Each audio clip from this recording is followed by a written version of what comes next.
Kanina pa niya tayo pinapanood. Pero hindi ka niya makuha. Dahil akin ka lang.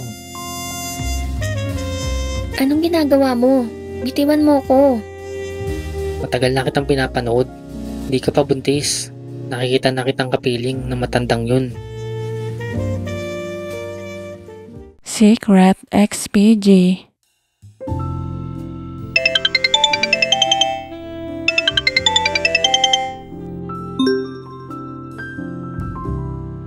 Yung kapatid mo nga pala, may babayaran sa school nila.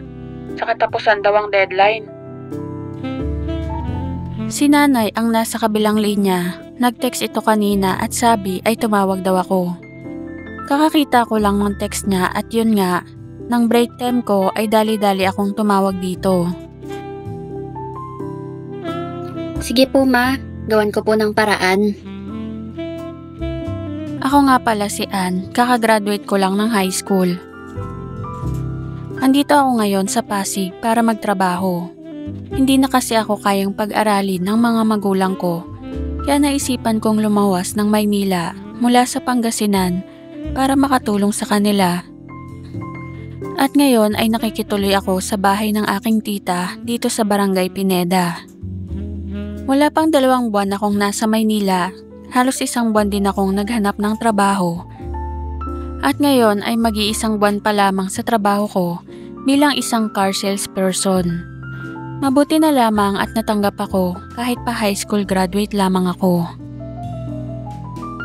Ann, may customer.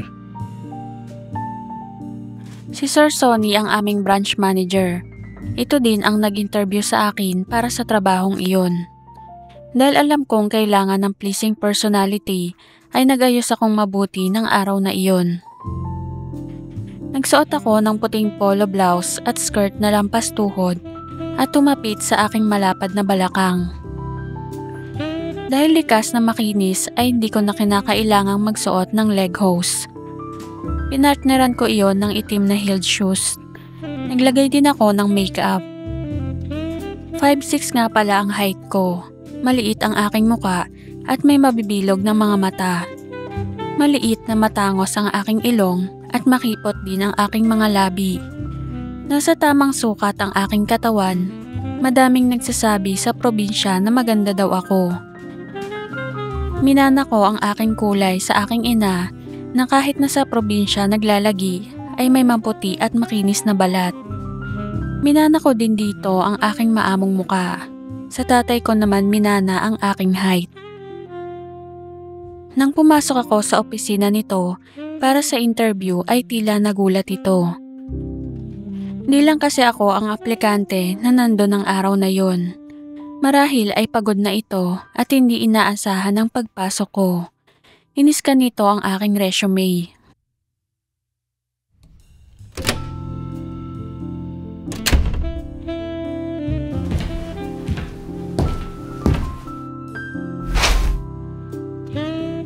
So galing ka pa sa probinsya? Yes sir. Eh di na-miss mo ang boyfriend mo doon. Sir, wala po akong boyfriend. Never ka pang nagka-boyfriend? Opo sir.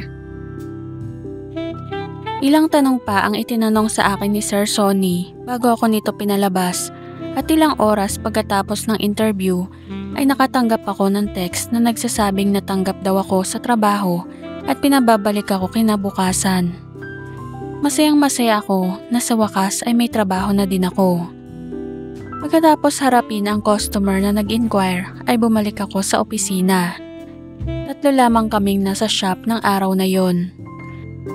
Ang iba ay may mga minute na customer. At dahil tanghali at malamang ay walang customer na dadaan, ay minabuti kong harapin ang mga sales reports na ibinigay na trabaho sa akin.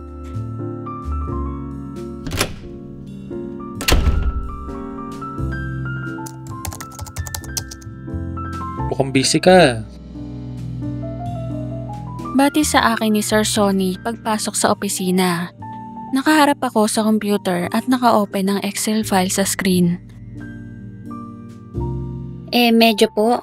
Kailangan ko daw po itong tapusin ngayon, sabi ni ma'am. Si Ma'am Gina ang supervisor namin. Napaigtad ako nang maramdaman ang kamay ni Sir sa aking mga balikat. Masipag ka talagaan. Keep it up. Bago pa ako makatanggi ay nagsimulang masayhin ni Sir ang aking mga balikat. Habang sige ang lalaking boss sa pagmasahe ay tumatakbo ang aking isip. Papalag ba ako? Mukhang wala namang masama sa ginagawa nito. Siguro naman ay walang masamang ibig sabihin ang ginagawa ng boss. Hinayaan ko na lamang si boss sa ginagawa nitong pagmamasahe. Hindi naman nagtagal ay tumigil ito. Nakahinga ako ng maluwag at ipinagpatuloy ang trabaho. Nang hapong iyon, bago umuwi ay nag-ayang lumabas si Sir Sonny. Guys, tara sa Metro Walk. Maganda ang sales natin this month. May treat. Mabilis namang pumayag ang iba ko pang kasama. Dahil libre naman ay sumama na din ako. Kung kanya-kanyang bayad kasi ay wala akong pera na ipang-share. Sumakay kami sa sasakyan ng boss at dumiretso sa lugar. First time kong makarating sa Metro Walk. Dahil bago pa lamang sa Maynila ay hangang-hanga ako sa ganda ng lugar.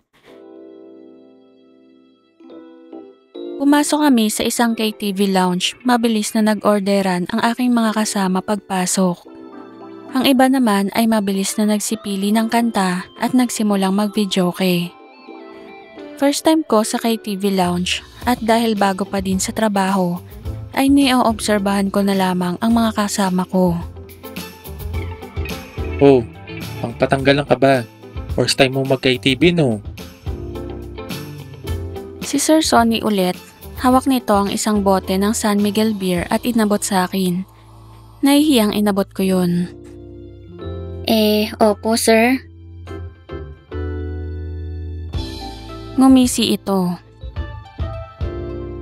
Huwag kang mag-alala. Di lang ito ang unang beses na makakarating ka sa ganitong lugar at sa madami pa. Remember, nasa Maynila ka na. Masaya ang naging takbo ng gabi. Magaang kasama ang mga kasama ko sa trabaho. Hindi nagtagal ay naging at ease na din ako at nakisali sa kanilang kantahan at sayawan. Habang gumagabi ay hindi ko namalayan na nakailang bote na din pala ako ng alak. Nang mag-uwian ay nagpresenta si Sir Sonny na ihatid ako sa aking tinutuluyan. Ako na ang mag-ate dito sa baby natin. Baka mamaya ay di pa makarating sa kanila.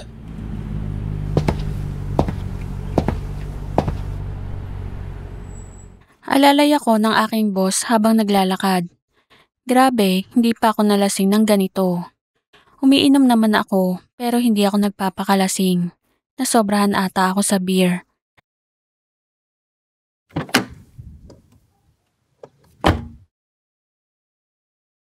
Nang makasakay sa sasakyan ay nagsimulang tila umikot ang aking paningin. Buti na lang at si Sir Sonny ang kasama ko. Hindi ko ma-imagine kung nag-taxi akong pauwi na gano'n ang itsura. Suot ko pa din ang aming uniform. Skirt yon at polo shirt. Sa sobrang kalasingan ay hindi ko naalintana ang aking itsura. Naramdaman ko na lamang si Sir nang i-strap nito ang seatbelt sa aking katawan. Itinanong lang nito saan akong nakatira at pagkatapos ay pinaandar na ang sasakyan. Hindi ko namalaya nang paandarin nito ang sasakyan.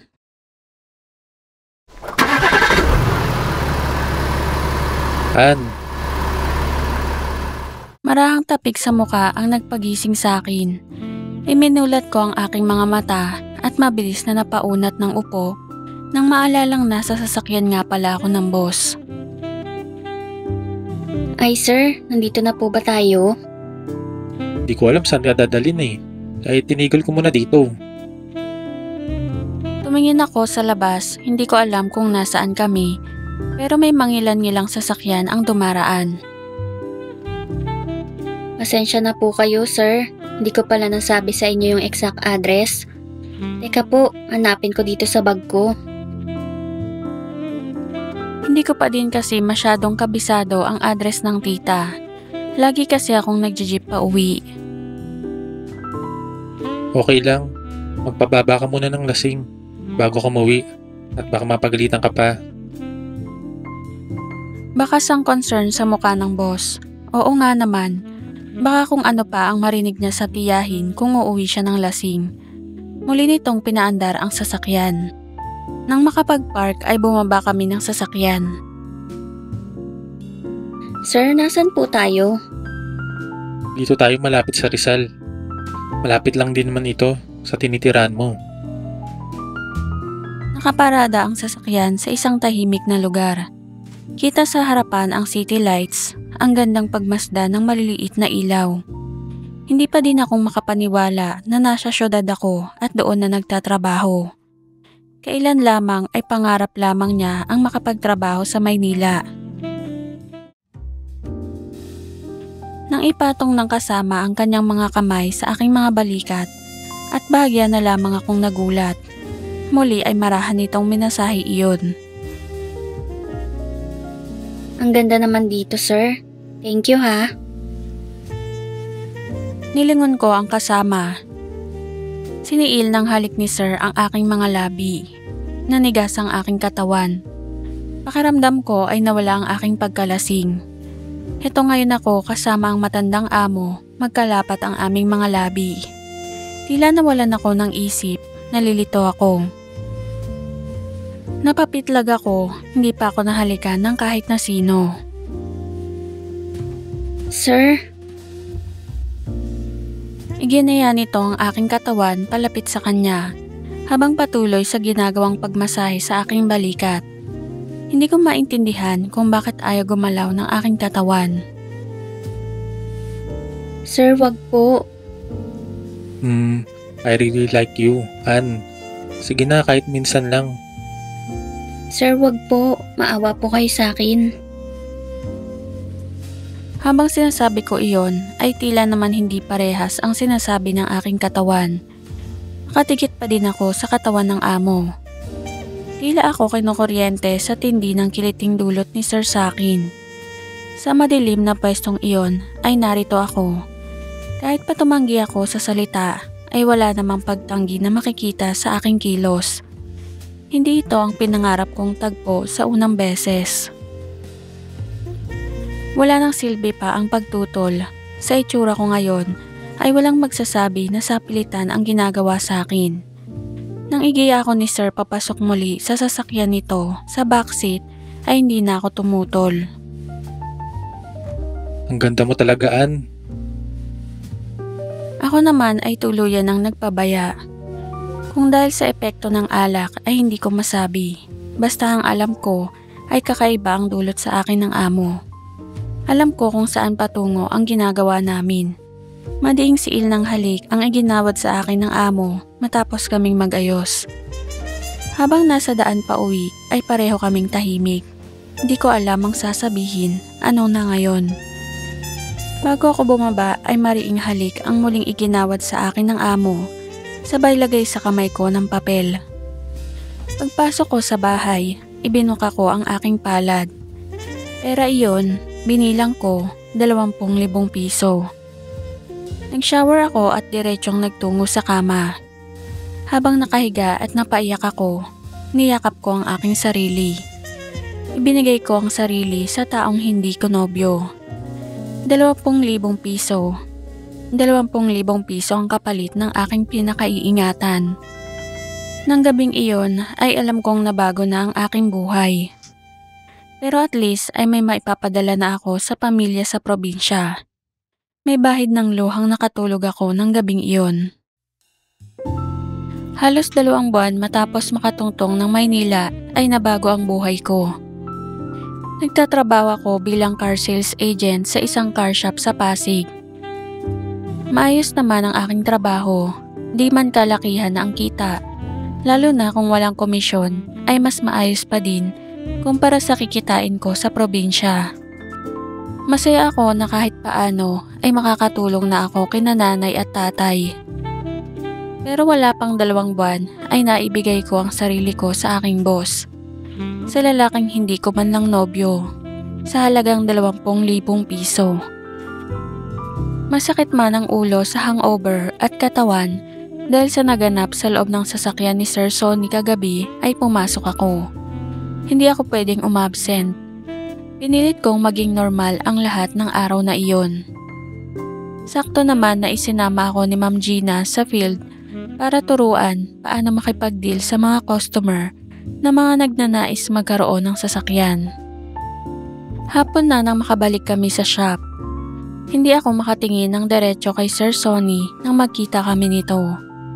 Pilit ko itong iniiwasan dahil nahihiya ako dito. Ito naman ay parang wala lang kung kausapin ako at utusan ng mga gagawin. Hindi ko na malaya ng oras nang harapin ko ang reports na pinapagawa sa akin. Nauna na palang mag-uwian ang mga kasama. Nagulat na lamang ako na ang pamilyar na kamay ay humagod muli sa aking balikat. Saglit na minasahe ang mga iyon. Malalim na paghinga ang namutawi sa aking mga labi. Hindi ako gumalaw. Hinihintay ko ang mga susunod pa niyang gagawin. Nakakahiyamang aminin ay tila nasasabik ako sa mga oras na yon. Kinabig ng lalaki ang swivel chair paharap sa kanya. Kinasasabikan ko ang maaaring mangyari. Bagamat baguhan ay may ideya ako kung ano ang gagawin. Nakapanonood na din naman ako kasama ang mga kaibigang babae sa probinsya. Nang itayo ako nito at halikan ay mapungay ang mga mata kong nagpaubaya. Wala na ako sa katinuan. Hindi ko maintindihan ang aking sarili bakit ako nagpapaubaya. Mali ito, maling-mali dahil una sa lahat ay hindi ko man lang ito nobyo. Pangalawa ay hindi ko alam kung may asawa ba ito o wala sa edad nitong iyon na halos ay kaedaran na ng aking ama. Pero mas matimbang ang tawag ng laman. Tila wala ng katapusan ang saya na ipinapadama sa akin ni Sir Sonny. Kung ganito pala ay papayag ako kahit araw-araw. Wala na akong pakialam kung hindi ko ito nobyo or kung may asawa ba ito. Makailang beses pa kami ng gabing iyon. Tila walang kapaguran si Sir Sonny. Madami pa itong ipinasubok. Ako naman ay wala ng kahit katiting na pagtutol na nadarama. Tinanggap ko na kung ano ako sa mga oras na yon. Ako ay babae ni Sir Sonny. Hindi ko alam kung ano ang role ko sa buhay nito, pero malinaw na gusto ako ng matanda. Sa kanya ako, wala na akong pakialam sa iba pa. Pasado 10:00 na nang lumabas kami ng opisina. Inihatid ako nito hanggang sa tapat ng bahay at bago pa muling bumaba ay humalik ito at nagabot muli sa akin ng papel. Tila kami magnobyo na hinahatid ng lalaki pa uwi. Pagod na nakarating ako ng bahay. As usual, nag-shower ako matapos kumain ng kaunting hapunan. Bago mahiga ay chinek ko ang perang inabot sa akin, 5,000 piso. May dagdag pera na naman ako, iipunin ko ito. Kailangan ito ni nanay sa probinsya. Madami akong pangarap para sa aming pamilya. Maalwa ng muka na nakatulog ako ng gabing iyon. Mabilis na dumaan ang mga araw. Totoo nga ang sinabi ni Sir sa opisina nung nakaraan. Sa tuwing may pagkakataon ay inaaya ako nito. Ilang beses kaming umuwi ng late dahil matapos ang maghapong trabaho ay papaiwan ako nito sa opisina at pag wala ng tao ay sisimulan na nito. Si Sir Sonny ang una ko. Sa probinsya ay nagka-boyfriend din naman ako nung high school pero hindi ko ito hinayaan. Manang nga ang tawag sa akin ng mga kaibigan na alam kong nagagalaw na ng kanilang mga boyfriend kahit wala pa sa mga tamang edad. Hanggang halik lang na mabilis ang hinahayaan ko sa mga ex ko.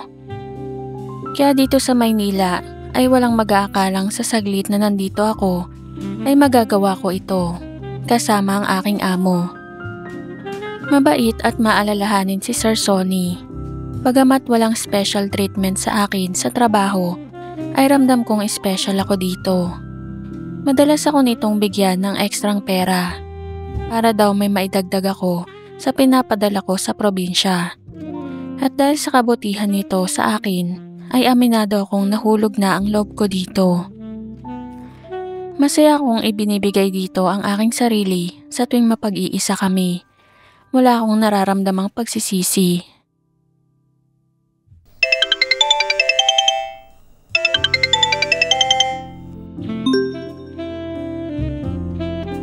Anak, masayang-masayang mga kapatid mo sa pinadala mong mga sapatos. Bungad sa akin ni nanay nang tumawag ako. Off ko na ng araw na iyon. Nasa bahay ako ni na tita at tumutulong maglaba. May maisusuot na din silang matitinong sapatos sa eskwela. Hindi na nila kailangan manghingi ng mga pinaglumaan. Ganon kahirap ang buhay namin sa probinsya. Naalala ko nung nag-aaral pa ako. Lagi kong problema ang sapatos. Kahit ako noon ay palagi akong nakaabang sa pinaglumaan ng mga pinsan ko na mas may pera kaysa sa amin. Hindi ko pa nararanasan ang makabili ng bagong sapatos. Kaya naman yung ibang pera na natatanggap ko ay binili ko ng sapatos ng mga kapatid ko. Ito nga pala kaming magkakapatid. Ako ang panganay. Lalaki ang sumunod sa akin at ngayon ay nasa high school na din at ako ang nagsusustento. Ang iba ay puro na babae. Sa katunayan, ang bunso namin ay 6 na buwan pa lamang ang edad. Ganon ata talaga kung sino pa ang mahirap, siya pang masipag gumawa ng anak. Mahaba pa ang naging pag-uusap naming mag-ina. Ibinalita nito na ang huling padala ko ay ginamit nito para ipaayos ang aming bubong. Luma na kasi ang mga yero nito ay tumutulo na pag umuulan. Pagbaba ko ng telepono ay nakita kong may mensahe akong natanggap. Ann, let's go out. I will pick you up before lunch. Mabilis akong nag-reply. Okay po. Excited kong tinapos ang mga ginagawa at nagpaalam sa tita na lalabas ng araw na iyon. Umayag naman ito nang sabihin kong mga kasama ko sa trabaho ang susundo sa akin. First time akong imbitahang lumabas ni Sir Sonny. Excited akong pumili ng isusuot. Floral dress na sleeveless na ilang pulgada ang taas mula sa tuhod ang napili kong isuot. Binili ko ito nitong nakaraan. Hindi naman siguro ako mapagkakamalang anak nito or baka mas okay na mapagkamalan kaming mag-ama para hindi masyadong pansinin sa mga tao. Tanong ko sa sarili, sa huli ay ito pa din ang aking isinuot. Flat sandals ang itinerno ko dito. Pinlansya ko pa ang aking buhok at naglagay ng manipis na make-up. Nag-spray din ako ng mumurahing pabango na nabili ko sa bench. Nakatayo na ako sa gilid ng kalsada nang dumating ang sasakyan ni Sir Sonny. Nakangiting binuksan ko ang passenger seat at mabilis na pumasok sa loob ng sasakyan. Wait, Will. Napakaganda mo naman ngayon, Ann. Tila natutuwang bati nito sa akin bago dumukwang para dampian ako ng halik sa labi. Kahit naman ito ay tila gumapo sa paningin ko. Nakasuot lamang ito ng polo shirt at maong na pantalon. Bumata itong tignan kumpara sa lagi na ay office look nito pag nasa trabaho. Feel na feel ko na magnobyo kaming magde-date. Habang nasa daan ay hindi mapigilan ni Sir Sonny ang kamay. Kasabay ng pagmamaneho nito ang madalas na paghawak sa aking kamay sabay pisil doon. Mapungay ang mga mata na tumingin ako dito. Nakangiting kumindat ito. Sakto naman na may traffic sa bahaging iyon ng syudad. Nang mapatingin ako sa kanan ay napatigil ako nang napansin kong nakatingin sa akin ang isang lalaki. Driver ito ng isang delivery truck at base sa itsura nito at sa paggalaw ng balikat nito ay mukhang kanina pa ito nagmamasid. Bahagyang nakaawang ang bintana ng sasakyan sa side ko kaya kitang-kita nito ang ginagawa ng matandang kasama. Kanina pa niya tayo pinapanood. Nakangising sambit ni Sir Sonny. Gusto kong tumigil pero mas nanaig ang sarili. Tila kikilang titig ng lalaki sa akin. Pero hindi ka niya makuha. Dahil akin ka lang. Ganon nga ang ginawa ko. Nakipagtitigan ako sa lalaking driver ng truck. Humihingal na napasandal ako sa upuan ng sasakyan. Matapos noon ay nag-go na ang trapiko. Hindi pa din maalis sa isip ko ang naganap. Umarada ang sasakyan ng amo sa isang magandang subdivision. Hindi ko alam kung saan yon, pero hindi ito masyadong malayo. Magkasabay kaming bumaba ni Sir Sonny at magkahawak kamay na binaybay ang pathway patungo sa isang maliit ngunit magandang bahay. May susi papasok ang amo. Marahil ay bahay nito iyon. Maganda din ang loob ng bahay. Ito na ata ang pinakamagandang bahay na narating ko. Hindi naman kasi ako madalas mapasok sa magagandang bahay. Umupo ako sa puting sopa. Tulad ng kabuuan ng bahay, ay halos naglalaro lamang sa puti at beige ang kulay ng mga gamit doon. Malinis at maaliwalas ang bahay ng amo. Sir Sonny, bahay mo? Tanong ko dito nang bumalik ito mula sa kusina at may dalang juice at sandwich. Oo, binili ko just recently. Dalawa lang tayo dito ngayon. Wow! Manghang-mangha talaga ako. Habang umiinom ng juice ay iginaya ako nito sa tabi niya at saka inakbayan. Nagsimula muling maglakbay ang kamay nito mula sa aking muka. Ngayon ay mas malaya kami. Dalawa lang kaming nilalang sa bahay na iyon at walang sino man ang makakakita sa amin or makakahuli sa amin. Kitang-kita ang pagkatuwa sa mga mata nito. Parehas kaming nanlambot pagkatapos. Magkayakap kaming sumandal sa sopa. Buong hapon kaming tila mga kuneho. Pagkatapos ay sabay kaming nagtungo sa shower para maligo. Tila kami bagong mag-asawa. Nakailang beses pa ang amo bago kami lumisan doon. Dumaan kami sa restaurant at naghapunan. Habang kumakain ay kinuha nito ang aking kamay at may inilagay doon. Nang aking tignan ay nanlaki ang aking mga mata sabay tingin sa mukha nito. Sir? Mula next week ay doon ka na titira. Di mo na kailangan makitira sa tita mo. Pero sir, Akin yung bahay. Di mo kailangan upahan. Tutulungan din kita sa utilities mo doon.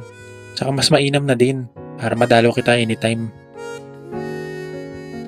Sabay kindat nito. Kumislot ang aking puso. Hindi yata't ibabahay ako ng amo. Wala na akong nagawa kundi tanggapin ang susi. Nangako itong tutulungan ako sa paglilipat sa susunod na linggo. Pagkatapos maghapunan ay inihatid na ako ni Sir Sonny sa bahay. Nasa looban ang bahay ni tita kaya hindi ako makikita kahit pa ihatid ako ng lalaki. Nang gabi ding iyon ay nagpaalam ako sa tiyahin na lilipat na ng tuluyan. Nagdahilan ako na makikihati sa mga kasamahan sa trabaho at may nakita kaming malapit lamang sa shop. Hindi naman ako nahirapan at pumayag ito. Hindi rin naman kasi kalakihan ang bahay ni tita at may mga anak din itong nakatira sa bahay. Pinayuhan lang ako nito na mag-ingat. Excited akong natulog ng gabing iyon. Lumipat nga ako ng bahay kinalaunan. Gaya ng ipinangako ay tinulungan ako ni Sir Sonny sa paglilipat. Bumili din ito ng ilang grocery items mula sa malapit na SM Hypermarket. Mula nang lumipat ako sa bahay ay madalas na doon dumediretso si Sir pagkatapos ng trabaho. Maaga akong umuwi at nagkikita kami sa isang lugar malapit sa bahay. Pagkatapos ay sabay na uuwi.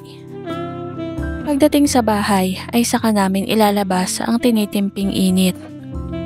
Masaya kaming dalawa, wala man kaming usapan, ay tila nagkakaintindihan kami sa lagay ng relasyon namin. Patuloy ang aking pagsustento sa pamilya sa Pangasinan. Ngayon ay nakapag-umpisa ng tindahan ang aking nanay mula sa pinadala ko dito. Hindi nagtatanong ang pamilya kung saan ko kinukuha ang perang pinapadala ko sa kanila. Sinasabi ko na lamang na malaki ang nako-commission ko, kaya nakakapagpadala ako ng malaki-laki tuwing katapusan ng buwan. Isang araw ay masama ang aking pakiramdam. Pagbangon para gumayak papasok ay tila umiikot ang aking paningin. Ayaw ko man ay napilitan akong magpaalam sa aking supervisor na liliban sa trabaho ng araw na iyon. Dakong tanghali ay tumawag sa akin si Sir Sonny at kinakamusta ako. Sinabi ko dito na nahihilo ako kaya hindi ako nakapasok. Tila hinaplos ang puso ko nang sabihin nito na magpahinga daw akong maigi at huwag daw alalahanin ang trabaho. Buong hapon akong nakahiga at walang ganang kumain. Bandang 6:00 nang may kumatok sa pinto si Sir Sonny. May dala itong prutas at ilang grocery items. May dala din itong take-out food. Ang bait talaga ni Sir Sonny. Niyapos ako agad nito at kinamusta. Inihanda din ito ang pagkain at pagkatapos ay inaya akong sabay kaming maghapunan. Wala mang gana ay pinilit kong kumain at sabayan nito. Subalit hindi ko pa man nauubos ang pagkain ay bigla nang sumama ang timpla ng aking sikmura. Sapo-sapo ang tiyan na mabilis kong tinungo ang lababo at doon ay inilabas ang konting nakain sa buong araw. Nilapitan ako ng amo at hinagod ang aking likod habang nakadukduk ako sa lababo. Pagkatapos noon ay tahimik naming itinuloy ang hapunan. Hindi ko na nagalaw ang natira ko pang pagkain. Pinatapos ko na lamang ito. Tahimik lamang sa aking tabi ang lalaki habang magkayakap kaming nanonood ng TV. Mukhang malalim ang iniisip nito. Pagod marahil, sinubukan ko itong lambingin. Ganito kaming dalawa sa tuwing magkasama. Sa tuwina ay nauuwi sa saglit na magkadikit ang aming mga katawan. Sa loob pa lamang ng halos ay 6 na buwan, sa lungsod ay iminulat na ako ng lalaki. Si Sir Sonny ang una ko at wala akong planong may makapareha na iba pa. Magaling ito at wala na akong mahihiling pa. Wala na yatang parte ng bahay na iyon ang hindi pa namin nagala. Sa sala, sa kusina, sa banyo, sa kwarto, buong bahay ay naging saksi. Ilang minuto din bago tuluyang naghiwalay at magkatabing naupo sa sopa. Makaraan ang ilang sandali ay may kinuha si Sir na supot ng Mercury Drugstore at iniabot sa akin. 3 pakete iyon ng clear blue. May picture pa ang box nito ng maliit na bata. Napakunot ang noo ko pero tinanggap ko yon. Para saan to, sir? Punta ka sa banyo. Sundin mo yung instruction dyan. Isa lang muna ang gamitin mo. Utos nito sa akin. Nagbihis muna ako bago tumungo sa banyo. Nalilito ako sa gustong mangyari ni Sir pero dumiretso pa din ako. Nang nasa banyo na at mabasa ko ang instruction ng pakete at kung para saan ito ay nanigas ang aking katawan. Pregnancy test kit, hindi kaya at buntis ako? Bigla kong kinapa sa isip ko kailan ako huling dinatnan. Regular ang aking menstruation. Pero hindi ko naisip na may kakaiba nang hindi ako datna nung nakaraang buwan. Hindi kaya? May pag-aalalang sinunod ko ang instruction na nakasulat sa box. Inihian ko ang kabilang parte ng test kit at kabadong hinintay kung ano ang resulta nun. Nakatitig ako sa bagay na iyon habang unti-unting lumilinaw ang linya. Isang guhit, ilang segundo lamang ay lumabas ang isa pa. Nang tignan ko ang resulta base sa instruction ay nanghina at nanlumo ako. 2 linya, positive, buntis ako. Hindi ko magawang umiyak para akong robot na lumabas ng banyo. Naroon sa sopa pa din si Sir Sonny at nanonood ng TV. Nilingon ako nito at marahil ay nahulaan na ang resulta ng pregnancy test base sa itsura ko. Naupo ako sa tabi nito at lumilipad pa din ang isip. Paano na ang mga pangarap ko? Paano na sina nanay? Paano na ang mga kapatid ko na umaasa sa akin? Paano ko bubuhayin ng bata? ang daming paano sa utak ko ng mga oras na iyon. Nang maramdaman ko ang pagyakap ni Sir Sonny sa akin, ay bigla akong napahagulgol. Pinaghalong luha at uhog na ata ang naging iyak ko sa sobrang hinagpis. Shh. I am here, Ann. Ang dami ko pang gustong gawin, sir. Panay ang iyak ko, sige naman ito sa pag-alo sa akin. Gusto kong magalit dito at isumbat ang mga naganap sa aming dalawa. Pero kahit ako ay hindi kumbinsido sa isusumbat dahil mahal ko na ito at nag-enjoy ako sa mga nangyari sa amin. Bandang huli ay napahinahon din ako nito. Tinanong ko ito kung ano ang gagawin sa magiging anak namin. Itutuloy daw namin iyon at susuportahan daw niya kaming mag-ina. Medyo gumaan ang aking pakiramdam. Pero nandun pa din ang pag-aalala, lalo na para sa aking pamilya sa probinsya. Sa apartment natulog si Sir Sonny ng gabing yun. Buong magdamag na nakayakap ito sa akin. Balisa akong natulog. Di ako pinapasok sa trabaho ni Sir Sonny kinabukasan. Magpahinga na lang daw muna ako at sa susunod na araw na lang pumasok. Isang beses ko pang sinubukan ang pregnancy kit bago ito umalis at nagpapakasakaling maiba ang resulta nun, pero walang nabago. 2 linya, buntis ako. Bago umalis papasok sa trabaho ay para kaming tunay na mag-asawa. Nagpalitan pa ng halik nang ihatid ko ito hanggang sa pintuan. Malungkot na sinundan ko ito ng tingin habang naglalakad papunta sa sasakyan nito. Ang alam ko ay nasa early 40s na ang amo, pero mukhang bata pa naman itong tignan at matikas pa. Hindi naman siguro imposible na mahulog ang loob ko dito. Pero ito, hindi ko alam. Hindi ko alam kung sapat na ba ang mga pinapakita nitong kabutihan sa akin para masabi kong mahalaga ako para dito, or mahal din ako nito. Kulang na lang talaga sa amin ay label. Naaalangan naman akong magtanong dahil wala naman itong binabanggit sa estado namin kahit minsan. Pero kahit pa siguro magka-label kami, bale wala din dahil ang alam ko ay pamilyado itong tao.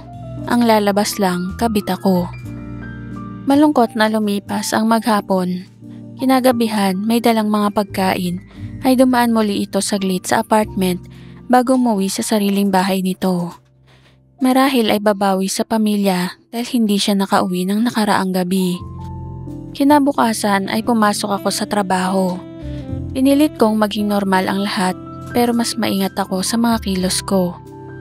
Minsan-minsan ay sumusumpong ang hilo pero naaagapan ko naman at nakakaupo ako agad. Hindi ako pinadala sa field kaya magaan lang ang gawain. Hindi pa rin nagbago ang setup naming mag-amo. Araw-araw pa din itong dumadaan sa apartment. Araw-araw pa din akong halos pinagbibigyan ito sa bahay.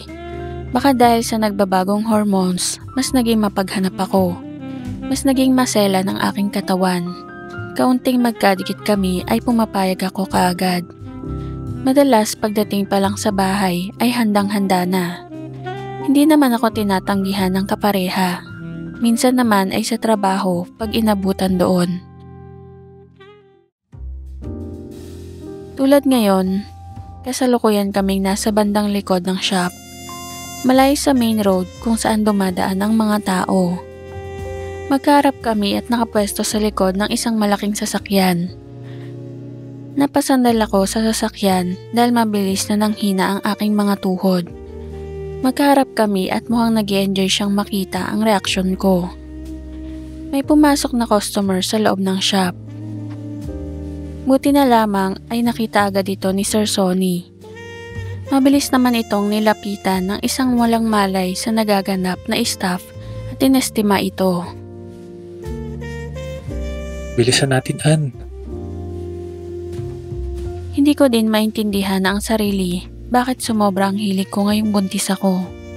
Sa mga oras na iyon ay wala na akong malay kung nasaan man ako. Mainit na mainit ang aking pakiramdam. Wala na akong pakialam kung sa mga oras na iyon. Sir Sonny! Walang ano-ano ay narinig ko ilang metro lamang ang layo sa kinaroroonan namin. Isa sa kasamahan namin iyon. Mabilis ang mga yabag nito palapit sa amin. Wait, Ariel. Stay there. May ginagawa ako. Mabilis na saway ni Sir Sonny sa katrabaho. May tanong po kasi yung customer, sir. Walang kaalam-alam ang katrabaho. What about? Sir, sa breakdown po ng computation, may gusto atang idagdag na terms. Ilang beses pang nagpalitan ng linya ang dalawa. Sa sobrang gigil ko ay ako na ang nagsimulang gumalaw. Take them to the office. I will be there after this. Seryosong sagot ni Sir Sonny sa lalaki. Business-like na business-like ang tono ng boses nito at walang mag-aakala na may ginagawa ito sa likod mismo ng sasakyan, ilang metro lamang ang layo dito. Yes, sir. Ngayon ay mga yabag naman palayo ang maririnig. Nang tuluyang makalayo ang lalaki ay nagpatuloy ang matanda. Nang matapos ay mabilis kaming nag-ayos at bumalik sa kanya-kanyang trabaho. Hindi ko makakalimutan ang hapong iyon sa likod ng sasakyan. Ito ay nasundan ng madami pang mga pagkakataon. Tuwing ready na ako ay lagi ko itong inaaya. Sa opisina, sa likod ng mga sasakyan, sa comfort room, mabuti na lamang at madalas ang pag-i-stay ko sa shop. Mabuti din at lagi akong pinagbibigyan ng amo. Naging maayos naman ang lahat hanggang sa mag-umpisang lumaki ang aking tiyan at hindi na maitago. Lagi kasing fitted ang aming uniform. Napilitan akong huminto sa trabaho at manatili na lamang sa bahay para hintayin ang panganganak ko. Palagi pa din sa pagdalaw ng amo sa bahay, aktibo pa din kami kahit maumbok na ang aking tiyan. Hindi naman nagkulang ang matandang amo sa pagsusustento sa akin. Pinaghati ko ang pera sa akin at sa mga pangangailangan ko at sa pamilya ko sa probinsya. Masakit man sa aking loob na itago sa kanila ang sitwasyon, ay alam kong mas makabubuti iyon.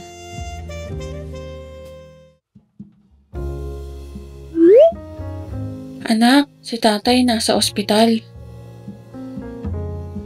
Ang mensaheng ito ang bumungad sa akin isang umaga. Mabilis ang tibok ng puso, mabilis kong pinindot ang call button sa telepono. Garalgal na boses ng nanay ang bumungad sa akin pagsagot sa kabilang linya.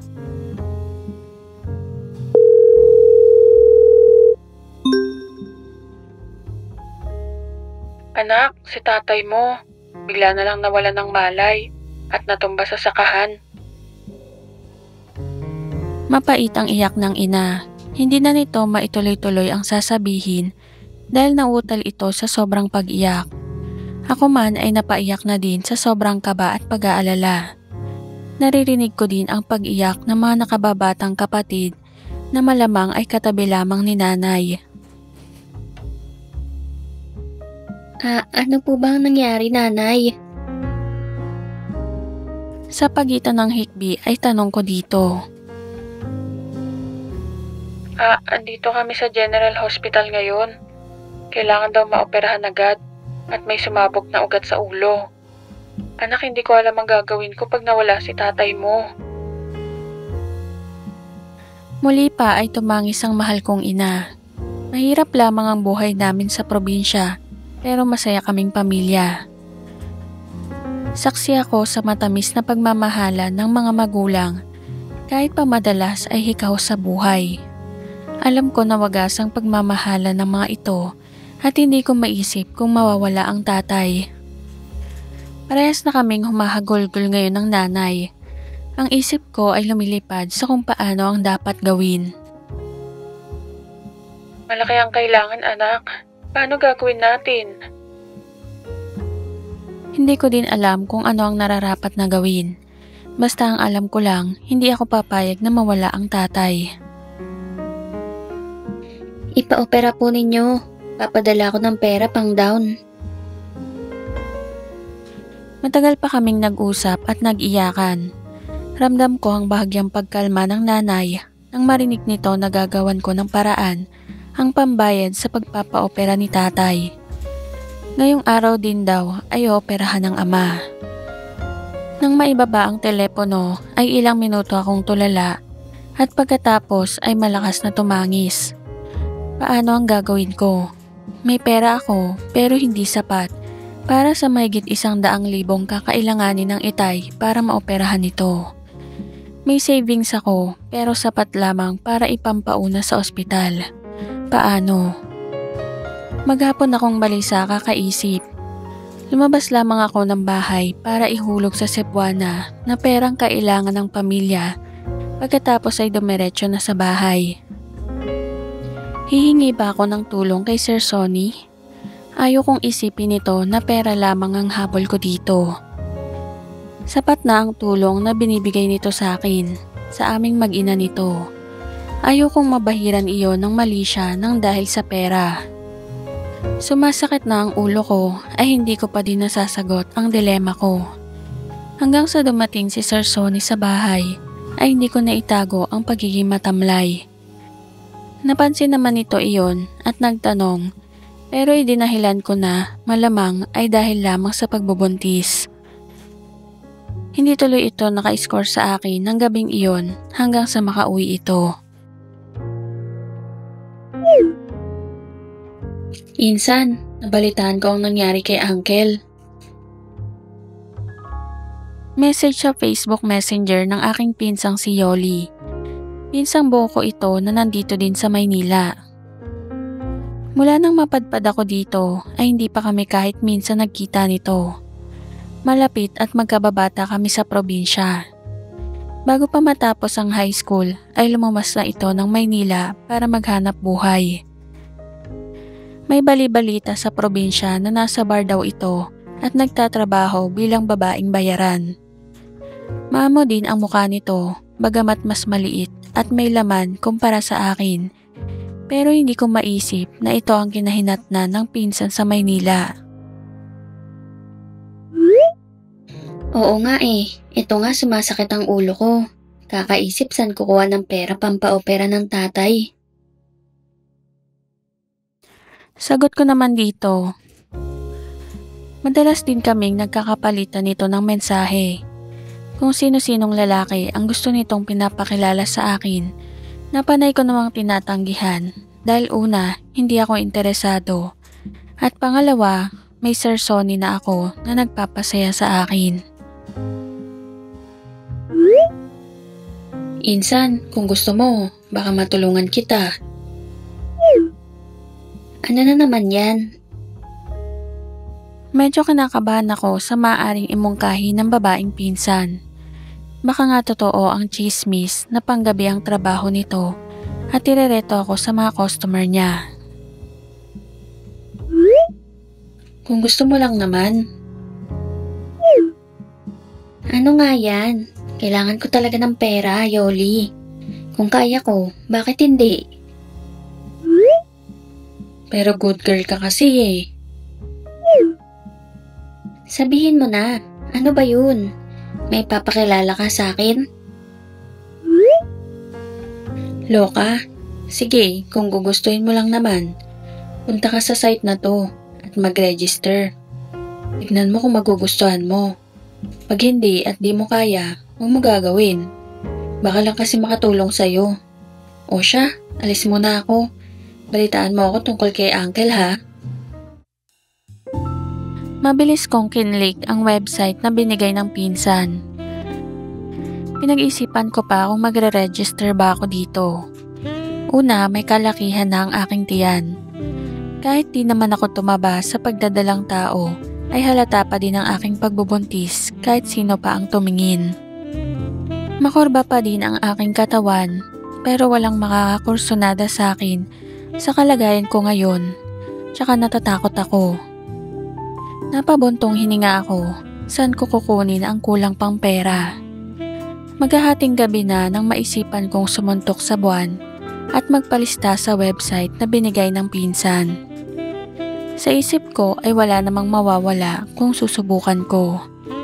Tsaka pwede naman akong umurong bago pa man may kumontak sa akin at kahit pa siguro meron. Labag man sa kalooban ay nag-register ako. Nangingi ng pictures ang website. In-upload ko ang pictures ko nung hindi pa ako buntis at pati na din ang latest ngayong may nakalakihan na ang aking tiyan. Bahala na. Inabukasan ay nag-aalinlangan pa akong bisitahin ang website. Walang magkaka-interes sa akin. Subalit laking gulat ko nang makita ang inbox at may mga mensahe doon ang admin ng website at hinihingi ang kontak ko. Meron daw may mga gustong mag-book sa akin. Hindi ko akalain na totoo ang website na ito. Ibinigay ko ang aking numero at wala pang isang oras ay may tumawag sa akin na nagpakilalang empleyado dito. Nagtanong lamang ito ng ilang impormasyon kasama na ang pagbubuntis ko at kung willing daw ba akong mag-escort. Mabilis ang mga pangyayari. Bago matapos ang tawag ay pumayag ako sa ino-offer nito. Hindi ko na matandaan ang ibang detalye pa, pero ang tanda ko ay handang magbayad ang customer ng malaking halaga dahil gusto daw nito ang babaeng buntis at type na type daw nito ang mga litrato ko. Hindi ako makapaniwala.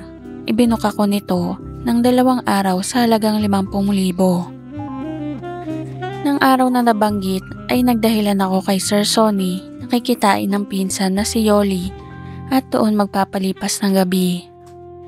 Biyernes ng gabi iyon, madalas pag weekend ay matagal itong lumalagi sa bahay at doon kami nagpapalipas. Ipinangako ko dito na nasa bahay na ako ng linggo.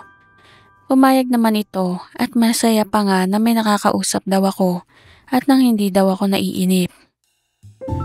Kabadong sumakay ako ng Grab papunta sa address na ibinigay ng staff.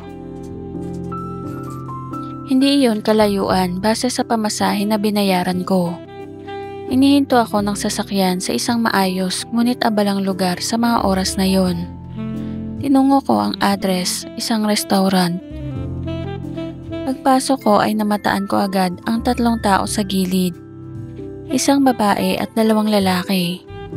Mabilis na tumingin ang mga ito sa kinaroroonan ko, kaya napag-alaman ko agad na sila ang pakay ko.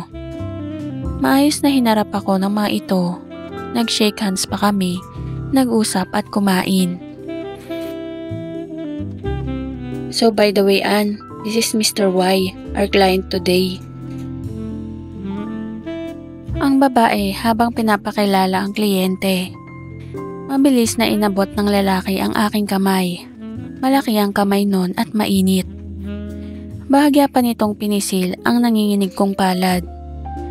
Sa sobrang hiya ay hindi ko halos ito matingnan, kaya hindi ko masyadong mapintahan ang itsura nito. Sunod-sunuran lamang ako sa naging takbo ng gabi. Namalayan ko na lang na kaming 2 na lang ni Mr. Y at ngayon ay nakasakay ako sa sasakyan nito at binabaybay ang highway. Hindi ako umimik. Hindi ko naman alam ang sasabihin. Saka ano ba ang dapat? Unang beses kong sumama sa isang lalaking hindi ko kilala. Ilang oras ding tumakbo ang sasakyan. Pasado 12:00 na nang huminto ito sa tila isang farmhouse. Hindi ko alam kung nasan kami. Binuksan nito ang pintuan sa gilid ng sasakyan at tinalalayan akong pababa. Kumabog ang dibdib ko sa kaba. Isang buong bahay ang tila tutuluyan namin ni Mr. Y sa loob ng 2 araw. Maayos at maaliwalas iyon.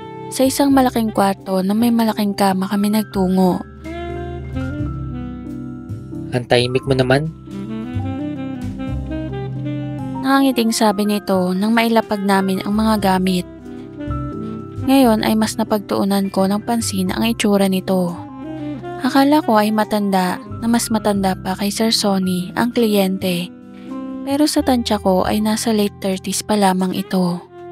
Maayos ang tindig, may porma ang katawan, at katakatakang gwapo ang mukha nito. Bakit nito kailangan ng katulad ko kung sa tingin ko ay madali lang para dito ang makakita ng babae. Alam ko ang iniisip mo. Bakit kailangan kong kumuha ng escort? For sure na sinabi na nila sa'yo, nakatulad mo ang mga hilig ko.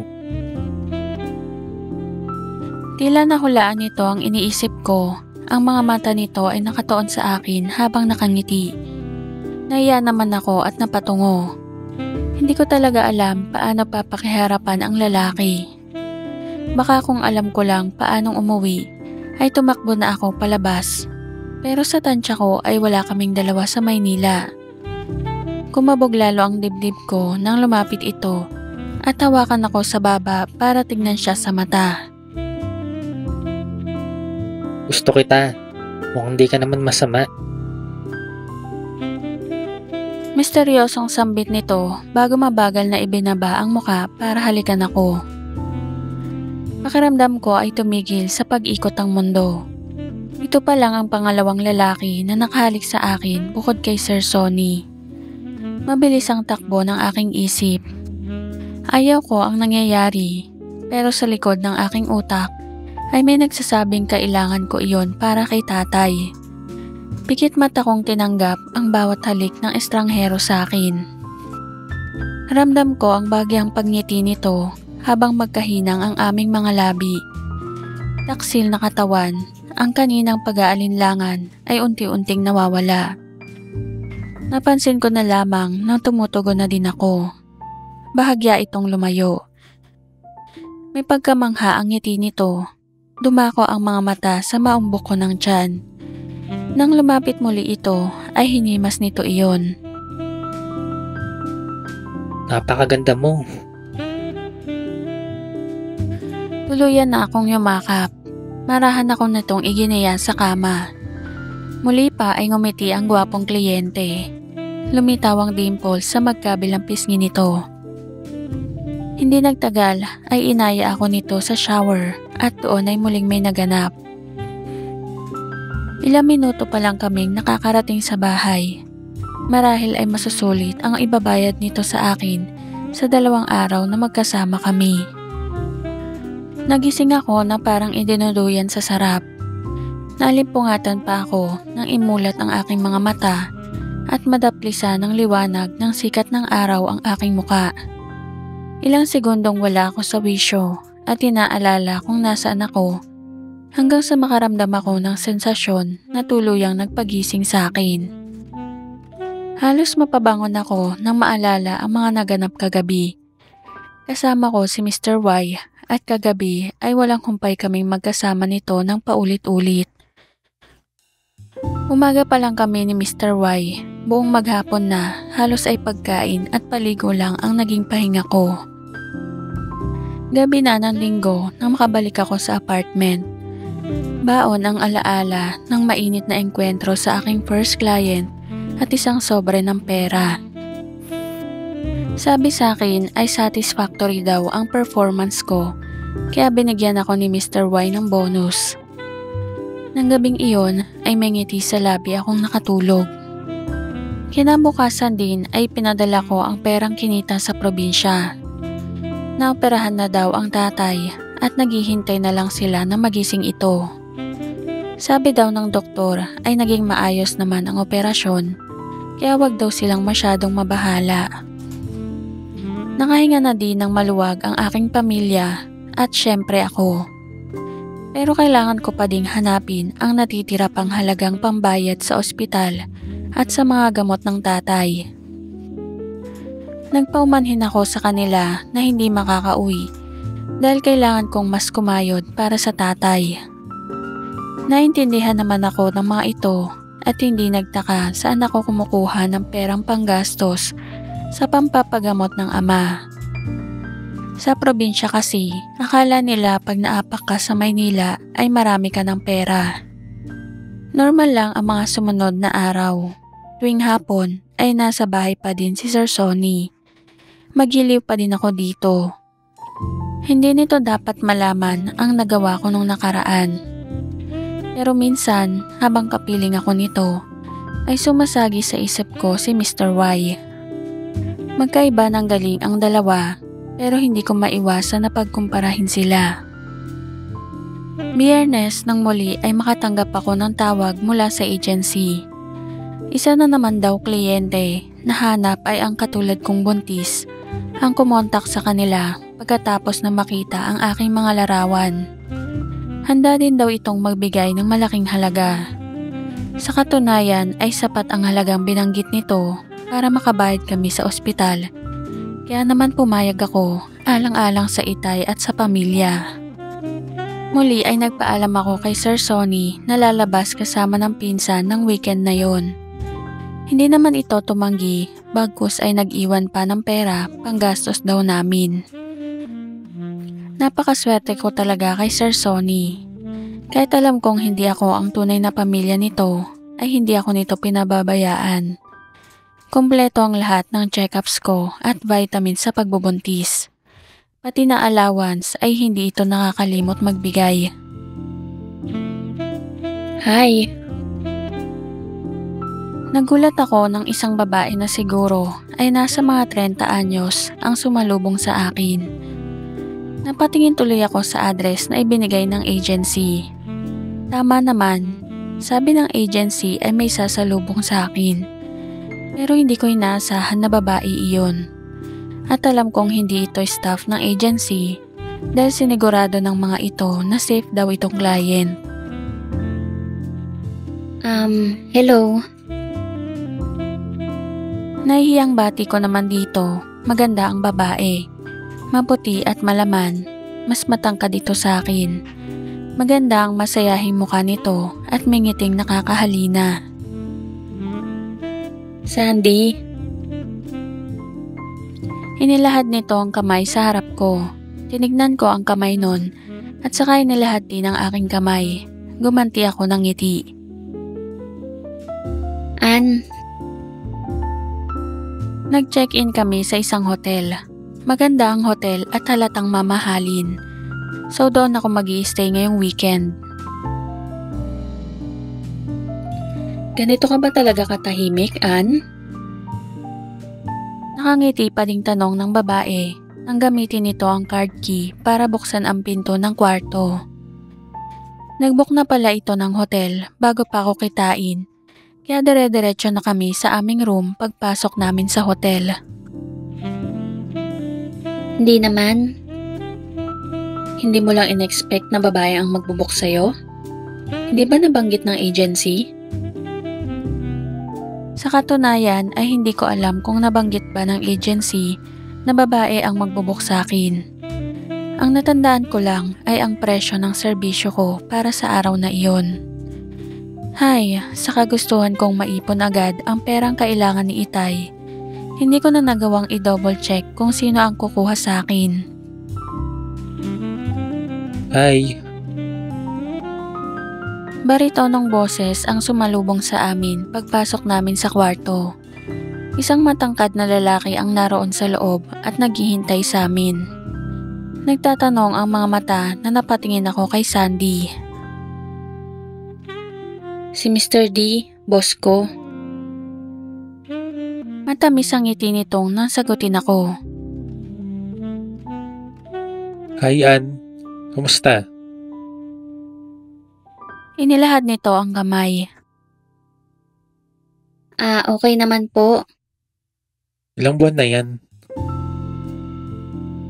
Tanong nito habang nakatingin sa maumbok ko ng tiyan. Tila natutuwa ito na makita ang buntis kong umbok. Magsi 6 months na po. Magalang ko naman na sagot. Maayos naman kausap ang mga ito. Nag-order sila ng pagkain na inihatid ng hotel staff sa loob. Kumain muna kami ng hapunan. Pagkatapos noon ay nagtungo si Mr. D sa banyo. Hindi pa din mawala sa akin ang kabahan, bagamat alam ko naman kung bakit ako naroon. Hindi ko alam kung makakasanayan ko ba itong ginagawa ko, pero hanggang ngayon na lang naman. Saluhan mo si Sir sa banyo. Nakangiti pa ring suhestyon ni Sandy sa akin. Parang suhestyon pero alam kong iyon ang gusto ng amo nito. Nahihiyang inayos ko ang sarili. Tumayo at saka dahan-dahang binuksan ang pinto ng banyong karugtong lamang ng malaking kwarto.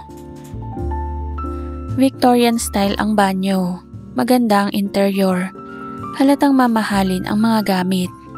Hindi pipitsugi ng hotel na ito. May nakita akong toothbrush set sa lababo. Mabilis kong ginamit iyon. Sa glass wall ay kitang-kita ko ang figura ni Mr. D. Ilang segundo akong hindi mapakali at nag-ipon ng lakas ng loob bago marahang itinulak ang glass door. Matangkad si Mr. D, halos ay hanggang balikat lamang ako nito. Mestizo ito at kahit may edad na ay mukhang hindi ito pabaya sa katawan at may apil pa din. Nakatalikod dito sa akin kaya hindi ko malaman paanong lalapit dito. Nakatayo lamang ako na parang tuod at pinagmasdan ito. Nang humarap ito ay natilihan pa ako at timpit na napatili sa gulat. Matihim ang pagkakatitig na lumapit ito sa akin at tinawakan ako sa mga balikat. Huwag kang mag-alalaan. Di kita sasaktan. Kasunod nun ay yumuko ito. Masuyong dumampi ang mga labi nito sa akin. Marahan na lamang ang bugso ng tubig ng shower. Maligamgam ang tubig na nanggagaling doon. Akin ka ngayon, Han. Matapos nang nangyari ay nawalan ako ng malay. Nagising ako sa malamig na buga ng aircon. Nang imulat ko ang aking mga mata ay medyo naguluhan pa ako kung saan ako naroroon, subalit mabilis ding nakabawi. Puting pintura ng kisame ng hotel na tinutuluyan ang aking nakita. May maliit na chandelier doon na may nakalawit na mumunting tila Swarovski stones. Tama pagkatapos ng matinding ganap sa loob ng banyo kanina ay nawalan ako ng malay. Gising ka na pala. Boses ni Sandy mula sa kinahihigaan ay kita ko itong nakatunghay sa akin. Sakto nga abutin ang blanket na nasa gilid.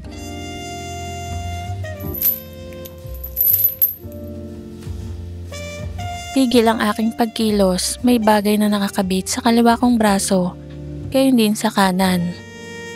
Akmang tatayo ako, subalit gayon din ang sitwasyon ng aking mga paa. Nakaposas ang aking mga kamay at nakatali ang aking mga paa, at ngayon ay kasalukuyang nakatihaya sa gitna ng kama. Anong ibig sabihin nito? Hintakot na tanong ko sa babae. Pilit tinahanap ng aking paningin si Mr. D. Ano ang balak ng mga ito sa akin? Huwag ka mag-alalaan. Parte ito lahat ng service. Nagustuhan ni Mr. D ang performance mo kanina. At willing siya bigyan ka ng malaking bonus kung magagawa mo ito. Tuluyan ang lumapit si Sandy sa akin at tumupo sa gilid ng kama. Huwag ka mag-alala, nasa mabuti kang kamay. Sambit pa nito at saka hinimas ang aking braso. Nang maramdaman ko ang mainit na hininga sa aking tenga ay napalingon ako. Anong ginagawa mo? Mahinang tanong ko din dito. Shh, huwag ka mag-alalaan.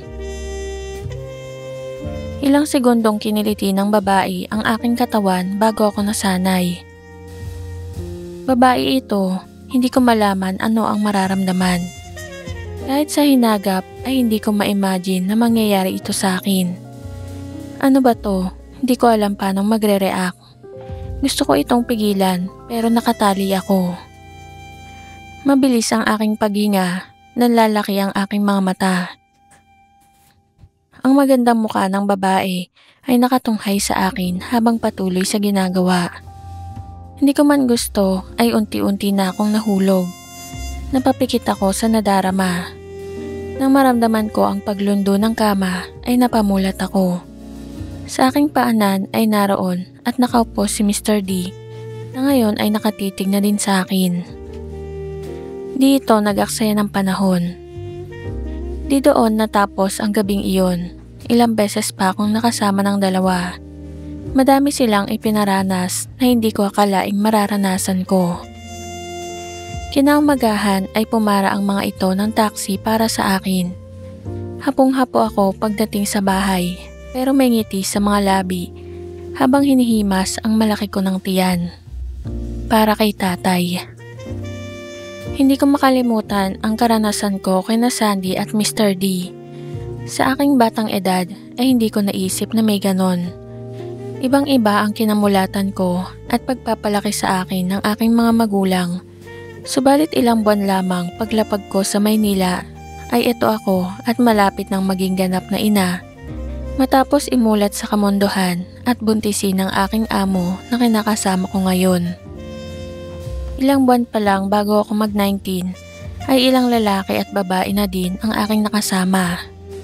Lahat ng ito ay hindi ko akalaing aabutin ko pagdating ko sa Maynila, pero ito na. Nangyari na. Dala ng pagkakataon o desisyon ko na din ay hindi ko na alam. Masaya naman ako kay Sir Sonny. Malapit ko nang iluwal ang aming magiging anak. Nasa kabuanan ko na ako ngayong buwan. Palagi itong nasa bahay at binabantayan ako. Hindi rin ito nagkulang ng pagsustento sa akin. Mahilig pa din ito na kahit kabuanan ko, pero nag-iingat kami para hindi mapahamak si baby. Iba talaga tong si Sir Sonny, hindi mapigil ito at ganun din naman ako. Si Itay naman ay maayos na naoperahan at nagpapagaling na. Malaki din ang nakuha kong pera mula kay Mr. D, kaya nagkasya ang huli kong pagpapabayad. Nagbigay pa ito ng calling card at kontakin ko daw siya pag gusto kong kumita ng mas malaki. Itinago ko ang card na iyon. Sa totoo lang ay namimiss ko ang may ibang kasama. Ano ba itong nangyayari sa akin? Normal ba ito? Matapos ng ilang sandali, magkayakap kaming nagtungo sa kwarto. Doon ay humiga ako sa maluwang na kama. Naghalikan kami na tila tunay na mag-asawa. Mahal ko si Sonny. Siya ang ama ng magiging anak ko. Mahal na mahal ko ito. Malaki na ang aking tiyan, subalit hindi hadlang iyon para ma-enjoy namin ang bawat sandali. Matapos ang lahat, ay magkayakap pa kaming nahiga sa kama. Sa pagod ay nakatulog ito. Tinignan ko ang mukha ng kapareha habang siya ay mahimbing na natutulog. Maamo ang mukha nito kumpara sa akin na malapit ng mag-19 ay talagang mas mukhang matanda ito sa akin. Pero matikas pa din ito at may itsura. Wala naman akong pakialam sa edad nito. Basta't alam ko na pinapahalaga na ako nito, mahal ko ito. Tatayo ako para maghugas nang mapansin kong nakabukas pala ang bintana ng aming kwarto. Hindi ko napansin yun kanina. Isasara ko sana ang bintana nang mapansin kong may lalaki na nakatingin sa amin. Ang aming kapitbahay. Kailan pa kaya naroon ito? Hindi ko alam kung napansin ba nito na nakita ko siya. Pero hindi ito tumitinag sa pagkakatayo malapit sa sariling bintana. Mukhang alam nitong nakita ko siya pero hindi ako sigurado. Sa aninag ko ay matangkad ang lalaki. Malamang ay nasa late 20s o early 30s ito. Naalala kong nakita ko ito minsan habang naglalakad ako sa compound. Matikas ito at matangkad, hindi gwapo pero hindi rin pangit, pero malakas ang apil nito. Nagtama ang aming paningin, kinabahan ako. Dama ko ang pagpintig ng aking puso. Matiim ang tingin sa akin ng lalaki. Babawiin ko na ang aking pagtitig sa hiya nang makitang ngumiti ito at kumindat. Kumislot muli ang puso ko. Nginitian ako nito kahit pa for sure na nakita nito ang lahat. Umalis ang lalaki sa bintana. Sakto naman na nagising na sa maikling pagtulog si Sonny at bumangon.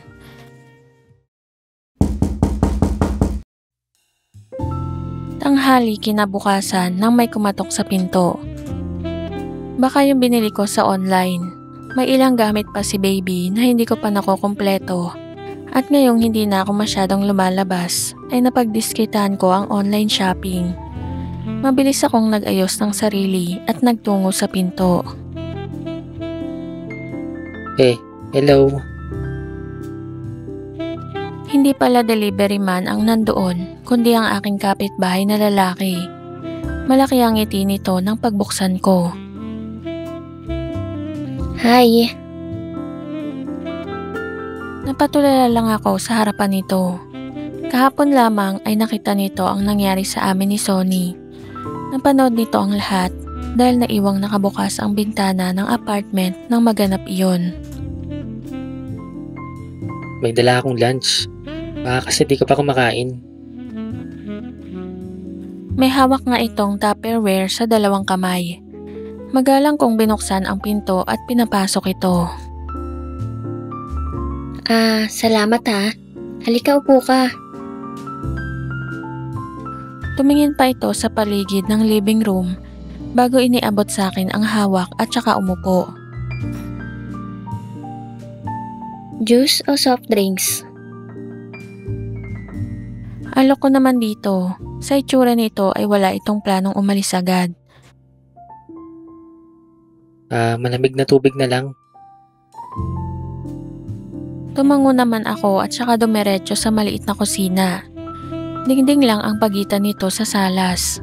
Kumuha ako ng baso at sinalinan iyon ng malamig na tubig at saka dinala iyon sa sala. Mabilis din akong bumalik sa kusina para ihanda ang pagkain. Sa totoo lang ay wala akong halos ulam dahil tinatamad akong magluto. Buti na lang din at nagdala itong si kapitbahay. Lagi ka lang bang mag-isa dito? Halos mapalundag pa ako sa tanong ng lalaki. Andun na pala iyon sa bungad ng kusina habang hawak ang baso ng tubig na ibinigay ko. Hindi naman masyado. Hindi ko makuhang tumingin dito. Ewan ko ba pero kinakabahan ako. Alam kong pinapanood ako nito mula sa likuran. Yung asawa mo, di ba laging nauwi yun? Ano bang isasagot ko dito? Hindi ko naman asawa si Sonny, pero baka sa paningin nito at marahil ng mga kapitbahay ay asawa ko ito. Hindi eh. Pero mamaya baka nandito na yun. Hindi ko naman talaga sure kung dadalaw ito. Andito lang naman ako sa bahay, kaya bumisita man ito, ay aabutan ako nito anytime.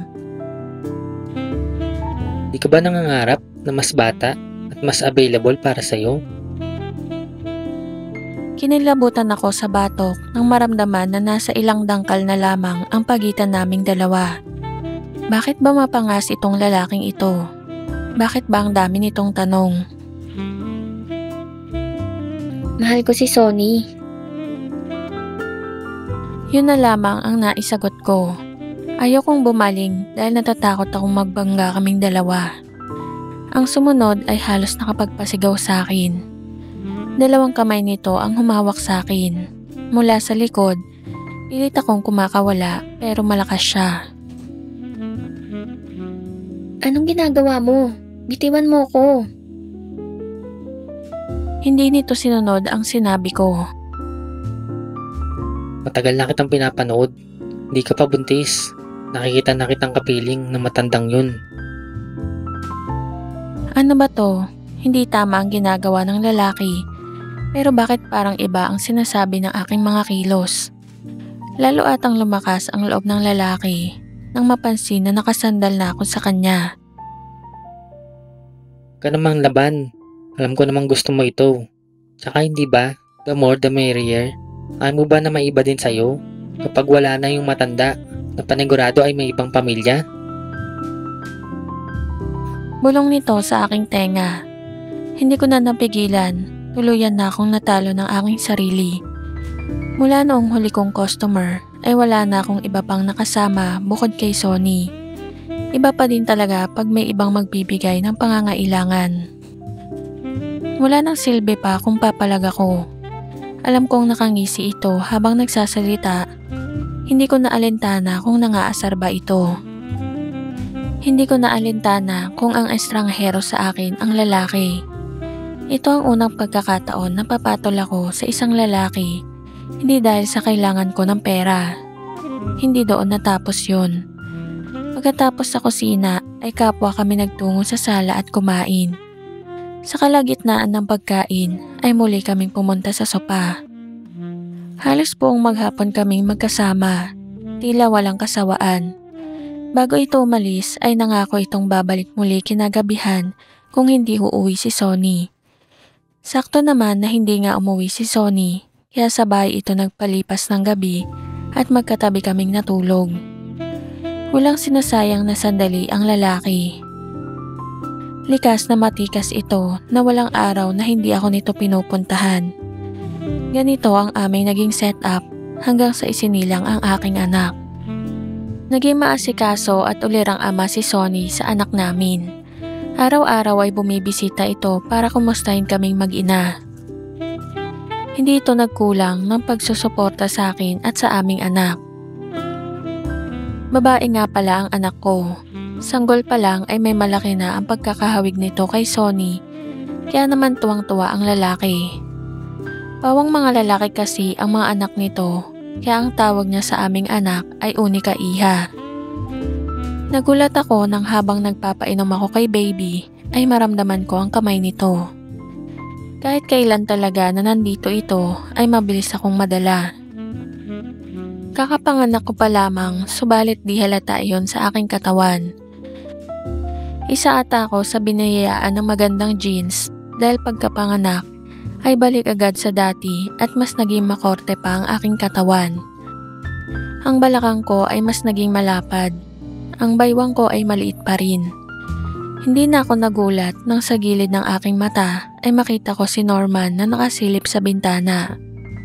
Oo nga pala at nakikita niya kami ni Sonny tuwing kami ay nasa kwarto. Kanina pa kaya ito? Mas lalo akong sumaya. Miss ko na din ang makasama si Norman. Ng mga nakaraan kasi ay halos maya't maya naririto sa bahay si Sonny. Kaya hindi kami makaisa. Mula ng mga anak ako ay hindi pa kami muling nagkakasama. Tumitig ako dito, nakipagtitigan siya sa akin. Sa loob-loob ko ay pwede din akong anakan ni Norman kung gusto niya. Ako na isang probinsyana, ngayon ay maaari nang magkapamilya kami ng mga lalaki. Napangiti na lamang ako kay Norman. Normal ang mga sumunod na araw. Si Sonny ay madalas pa ding dumadalaw sa akin. Para kaming walang anak kung ayain niya ako sa tuwing nasa bahay siya. Si Norman naman ay sumisingit sa gabi o araw na wala si Sonny sa bahay. Naka-work from home kasi ito kaya palagi siyang may oras at tila ba nakaabang lamang kung kailan siya pwedeng umeksena. Alam kong hindi maganda ang ginagawa kong pagtataksil kay Sonny. Pero hindi ko din mapigil ang aking sarili so tuwing nariyan si Norman na labis-labis din akong pinapaligaya. Kasalukuyang magkaharap kami ni Norman sa kama. Siyempre wala si Sonny at may lakad daw sila ng kanyang pamilya. Kaya ito ako ngayon at nagpapakasasa kasama si Norman sa kamang para sa amin ni Sonny at ng aming anak. Ano ba itong napasok ko sa isip-isip ko? Nagpunta ako dito sa Maynila para maghanap buhay at makatulong sa aking pamilyang mahirap na nasa probinsya. Pero nandito ako ngayon at nagpapakagaga sa isang may asawa at isang ang alam ko lamang ay ito lang ang gusto sa akin. Pero kung iisipin pa din, malaking tulong ang pagpunta ko sa Maynila dahil ngayon ay medyo natutustusan ko na ang pamilya. Napagamot ang itay at napag-aral ang iba ko pang mga kapatid.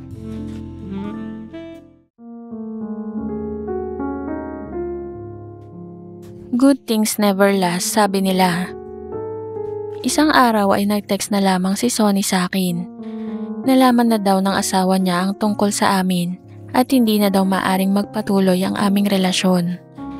Naghulog ito ng malaking halaga sa aking bank account para daw sa aming anak at para muli akong makapagsimula. Iniiwan na din daw niya sa akin ang townhouse na tinitirahan. Mangingibang bansa na daw siya kasama ang kanyang tunay na pamilya. Hindi ako makapaniwala, parang gumuho ang aking mundo. Wala pang 1 taon ang aking anak, paano ko ito bubuhayin?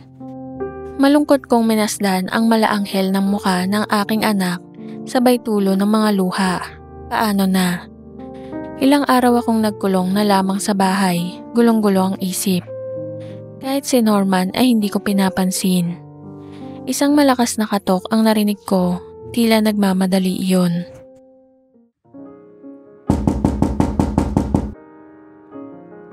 Sonny? May pananabik na sambit ko, sabay nagmamadaling binuksan ang pinto. Nakaamba akong yayakap dahil sa wakas ay bumalik ito. Sabi na nga ba at hindi ako nito matitiis. Norman?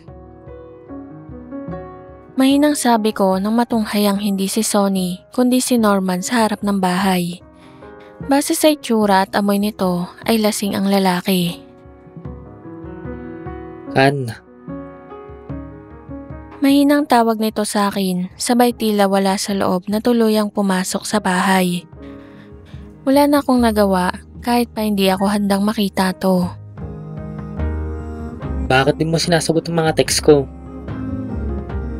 Diretsang tanong nito sa akin, hindi ako sumagot. May problema ba? Gwapo pa din ang lalaki, kahit talatang medyo napabayaan ng sarili. Pero kung tutusin ay mas naging gwapo ito dahil sa manipis na balbas na papatubo sa paligid ng bibig at sa bandang panga nito. Wala na kami ni Sonny. Iniwan na niya kami. At ng ibang bansa kasama ang kanyang pamilya. Mahinang pag-amin ko, nagliwanag ang mukha ni Norman pagkarinig doon. Pwede na talaga maging tayo. Sa laking tao nito ay para akong bata na halos ay kargahin nito nang ako ay yakapin. Hindi ko alam ang isasagot. Mahal ko pa din si Sonny pero may espesyal na parte sa puso ko si Norman. Napaikbi na lamang ako. Nang bumaba ang mukha ni Norman para hanapin ang kanyang mga labi, ang aking bibig ay napapikit ako.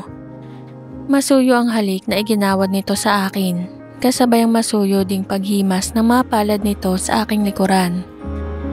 Tama naman na ang sinabi nito na maaari nang maging kami ngayon na wala na si Sonny. Siguro nga ay mas maigi na iyon. Wala itong pamilya na katulad ni Sonny at tanggap nito ako at ang aking anak. Napungay ang mga mata na nakamasid ako sa lalaki. Tumitig pa ito sa akin. Hindi na masama kung ito ang magiging kapalit ni Sonny sa buhay ko. Akin ka na ngayon, Ann. Akin ka na ng buo. Oo, Norman. Sa'yo na ako. Sayong-sayo na ako. Buong magdamag kaming nagpakasaya ni Norman. Bago mag-umaga ay nagkasundo kami na opisyal na magsama bilang mag-asawa.